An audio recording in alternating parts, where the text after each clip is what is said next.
I have seen a lot of political nonsense in my lifetime, but what Chuck Schumer is doing right now, it takes the cake. We are in the middle of a government shutdown, the second longest in U.S. history. And yet, instead of working on it to fix it, Schumer is out there doubling down on his own far-left pride. And the kicker, he's not just holding the line against the Republicans, he's also betraying his own party. Americans all across the country are fuming because Schumer has turned which could have just been a quick negotiation into a full-blown disaster, only to protect his insane spending agenda. Welcome back, and if you're new, this is going to be a good one. So make sure you like, comment, and consider subscribing if you want daily news updates. It means the world to me. And don't forget to share. Think about it. For decades, Democrats have claimed to be the party of the working class. Yet now, their top Senate leader is shutting down the government because Republicans won't agree to throw trillions of dollars to undocumented migrants. While Americans are struggling under record-setting inflation and higher interest rates. Unreal. And Schumer's arrogance only makes it worse. He is not even pretending to negotiate. Every press conference he gives, it's the same smug speech about values and compassion, as if fiscal responsibility is somehow cruel. No. What's cruel is bankrupting the nation to fund policies that don't work. What's cruel is watching your citizens suffer while you pander to people who broke our laws. Let's take a look at this clip of Trump telling the press blatantly why the government is shut down. Watch this. I think it's a shame that it's shut down because we have the greatest economy, as you were saying before. We have the greatest economy in the world right now, by far, the United States. We have almost 18, now it was 17, now it's $18 trillion being poured into our country, and it's no time for shutdowns. I don't think it's affecting what we're doing, but it's too bad for a lot of people. We have a lot of good people that are working right now that should be, and it's because the Democrats want to try and renegotiate a deal that they had negotiated. They want $1.5 trillion given to illegal immigrants who came into the country, and it's going to hurt the health care of citizens of our country that have been paying into it, that have been working hard for it, that really deserve it. So we're never going to do that. It's not going to happen. And I will tell you, there are a lot of good Democrats that really want to make a deal. And I think all we need is 5 Democrats because we have a great support on the Republican side. So I think we need 5 Democrats, and there are a lot of them that want to make a deal. So I think at some point, common sense will prevail. Listening to that clip, President Trump makes it clear this is not the time for a shutdown. And there are many reasons for that, as in our troops, our federal officials and government officials who are working, all of the essential jobs that we need, and also just the livelihood of people. This whole shutdown is affecting so many parts of America. Trump also pointed out that the Democrats, they're staying firm, especially Schumer, on their $1.5 trillion demand. It's not a negotiation anymore. Negotiation calls for compromise, and they don't want any of that. They want what they want, and President Trump is telling them, you're not going to get it. You won't ever get that. You won't ever get all of that money to go to undocumented people who are in this country for their health, when we have Americans who are the ones paying for it, putting into it, and who actually deserve it. And all you can do about that is just respect it. And I'm not sure about you, but $1.5 trillion, not million, not billion, $1 trillion is going to undocumented migrants. That is mind-blowing, because why isn't it going to the American people? It shows that Americans people, we're the least of the priorities to the Democrats. They would rather help people who aren't even from here, who work here, who put in for the money to have the health care before us. And as you can see, President Trump is very serious about this matter. He says it will never ever happen. So that lets you know what's on his mind from the jump. Overall, it's crazy that this is even happening and that this question and debate and negotiation is even up in question. This should not even be something on our plate right now to handle. Next, I want to look at Mike Johnson stating that Chuck Schumer wants to have basically a secret deal and make negotiations in private rooms. Look at this. There's also been reports, Mr. Speaker, that Leader Schumer would like to have almost a backroom negotiation. Maybe it would involve President Trump. Maybe it would involve a majority leader soon. Maybe you as well.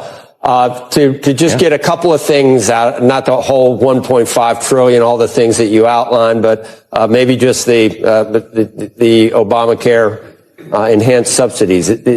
Can you confirm that has been something that Senator Schumer? Yeah. Yeah, I can confirm it. He said it publicly, breathlessly. He's complained that 4 leaders won't go in a back room, smoke-filled room, and make a deal. That's not how this works. I don't operate that way. When I became Speaker, I vowed to my colleagues that we would return to regular order. I would decentralize the Speaker's office, and it would not be a top-down, hoisted upon the membership kind of program anymore. This is a member-driven, consensus-driven operation. That's how the founders intended it to work. They did not want 4 people to go in a back room and make a deal. By the way, I couldn't do that on something as complicated as extension of Obamacare COVID subsidies because we have to find the consensus. There's 100 different ideas on how to improve that, and we needed the time in October and November. Johnson is having a conversation with CNBC reporter, and they want to figure out and basically get to the bottom of what's going on with this deal that Schumer wants. And Mike Johnson explains it perfectly. He said that Schumer, for the last 44 years he's been in Congress, is used to all of these backroom deals, super private deals, and he said no. When he became Speaker of the House, he vowed everything's going to happen as member groups. We're going to have all of the members, all of the consensus there and laid out because there are 100 possibilities of how all of this could go. What Mike Johnson is doing is basically getting rid of all of the shady backroom deals that are filled with politics. We know so many stories and have evidence to prove that a lot of backroom deals have happened and they put the American people last. And he's not going to let that happen anymore. He needs everyone a part of it, not just 4 people who are coming to some conclusion and no one else knows the works or the details of it. That's not how the politics should work or be. Next, I want to look at Representative Tim Burchett completely calling out Schumer and the Democrats for the continued shutdown. Because Chuck Schumer, he wants to cause as much pain as he can. He's got to appease that far-left Marxist base that's going to win the once great city of New York, the mayor's race there, an anti-Semitic person, communist, to say the least. And that's who he's got to appease. He sees AOC creeping up behind him, and he knows if she announces tomorrow she will have that. That is no longer Chuck Schumer's base. Chuck Schumer's probably not a communist. He's probably just a far lefty. And he realizes that, so he's got to have that base, and he's going to cause the country to suffer. And shame on the Democrat Party, because in the past, Schumer could just put out something. It didn't have to be the truth, but ABC, NBC, CBS, MSNBC, CNN, all the cluckheads on the View, they just mimic what he said, and every single Democrat could hide behind Chuck Schumer's skirt. Well, thank goodness for Fox News and a few others, and these podcasters that are out there putting the truth out, because America realized that's a lie. I have a lady that married to a buddy of mine, and she'll drunk text me about every night. She gets in her wine and she's blaming everything on Trump. And she's an educated lady. I went through school with her, and she tells me that this is all the Republicans' fault. And then when I explain to her, the Republicans only have 53 votes in the Senate, they need 60. Then she says, "Oh, I didn't realize that." These are educated people. We need to make sure we're messaging that, Kevin. And thank you so much for bringing this topic up, because the Democrats do not care about poor people. All they care about is power. That's what you see in Washington, and frankly, both parties a lot of times. It's about power and control. Donald Trump understands that. He said he'll negotiate. Just open the dadgum government. How easy is that? All you need is 4 or 5 more Democrats in the Senate to cross over with Fetterman and a few of those that have the guts to do something. But instead, no. They want America to suffer, and they've still drawn their pay. In that clip, Tim Burchett lays it all out. He's not saving his words for anyone. He's basically telling everyone that it's clear. The Democrats don't care about people. They don't care about people who are struggling. All they want is the power. And the way they've been moving, it seems like that's true. Schumer specifically, he has no problem with the suffering and pain that is causing American people. And President Trump will negotiate only if you open the government back up. And that's not a hard thing to do. If you can give these people back their lives, then we can talk. Burchett also mentioned that the Republicans, they have 43 of the votes. They need 60. So if only 4 to 5 Democrats switch over and join Fetterman, they'll have it. But he says they don't have the guts to do it. So instead it's a no, and they're sitting back and letting Schumer do what he wants. They're just continuing to let the government stay shut down. And we as a people, we have no clue when it might open again. Lastly, I want to look at this clip announcing that now food SNAP benefits are in jeopardy because of the shutdown. USDA sent a letter to all of the states saying, quote, if the current lapse in appropriations continues, there will be insufficient funds to pay full November SNAP benefits for approximately 42 million individuals across the nation. 42 million people across America are going to suffer from those SNAP benefits that they count on right before Thanksgiving, because Chuck Schumer and Democrats are so angry with President Trump that they just want to find a way to say no. And when they say no, now they're saying no to 42 million families who will go without food, so that Democrats can show their far left radical base that they're fighting President Trump. From that small clip, we learned one main thing. SNAP benefits are cut. They are going to be cut all of November. What does that mean?